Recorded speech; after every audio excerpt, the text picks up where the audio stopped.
For being here. I'll direct this to you, Director Haines, but anybody who wants to answer it can do so. As I think we've learned from all this, the best way to combat disinformation is through transparency. So I want to walk through some component pieces of a particular topic involving labs and Ukraine, and then allow you to expand, or anyone to expand that could provide greater insight. As you're all aware, Russia has been laying out this argument for a number of months now about how there are these labs in Ukraine that are developing chemical and biological weapons, that the U.S. is involved, that they've discovered it, and they've been making that argument for a period of time, and it's the argument they usually make before they use that kind of stuff themselves against someone.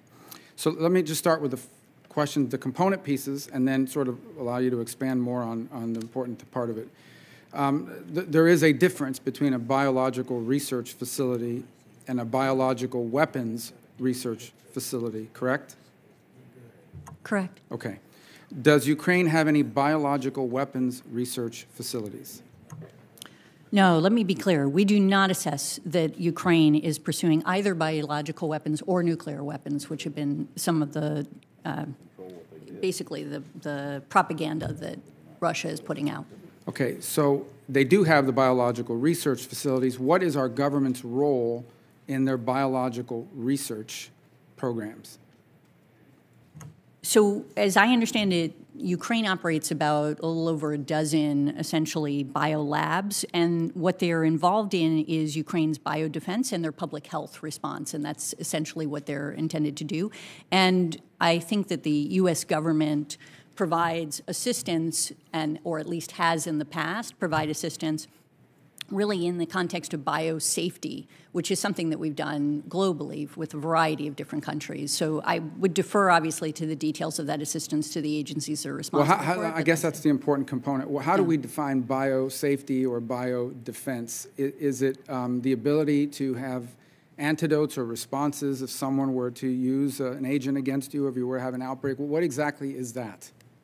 Yeah, I mean, I will quickly get out of my area of expertise, but I'll give you sort of a generic answer that I understand. So it is essentially, for biodefense, you can think about things like medical countermeasures, for example, things that will help you to address a pandemic that is an outbreak in your country, things along those lines, things that prevent spreading of pandemics and other health issues.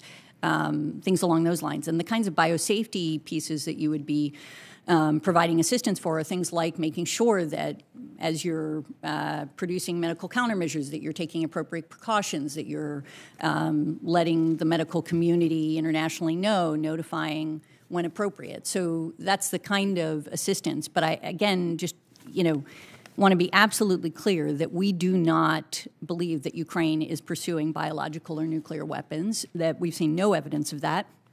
And frankly, this influence campaign is completely consistent with longstanding Russian efforts to accuse the United States of sponsoring weapons work in former Soviet Union. So this is a classic move by the Russians.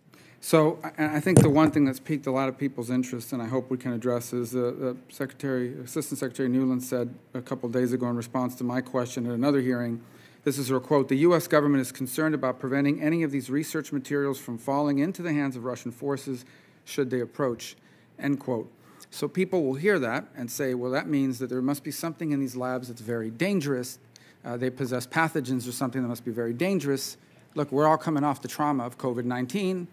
The possibility that there might have been an accident or a leak out of a lab there that we still don't know the answer to. And so it's in that context that people read that statement or hear it and say, okay, it sounds to me like they have labs. These labs are working on dangerous things, and we're worried that it's going to get out of the laboratory. How should people assess that statement? Why are we so concerned?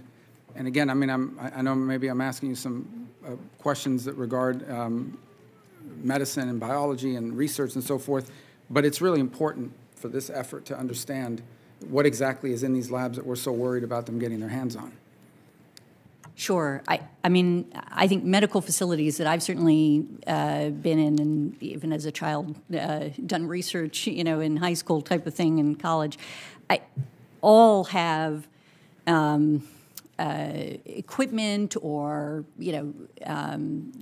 sort of pathogens or other things that you have to have restrictions around because you want to make sure that they're being treated and handled appropriately. And I think that's the kind of thing that probably Victoria Nuland was describing and thinking about in the context of that. We have to be, concerned in the same way that we have to be concerned about Ernørdar, the nuclear power plant, or other facilities that when they're seized and if they're seized, that there may be damage done or theft, and they may in fact misuse some of the material that's there that's not intended for weapons purposes, but nevertheless can be used in dangerous ways or that can create challenges for the local populations. All right, thanks. Senator Rubio, thank you for raising that, because I think we've seen some of these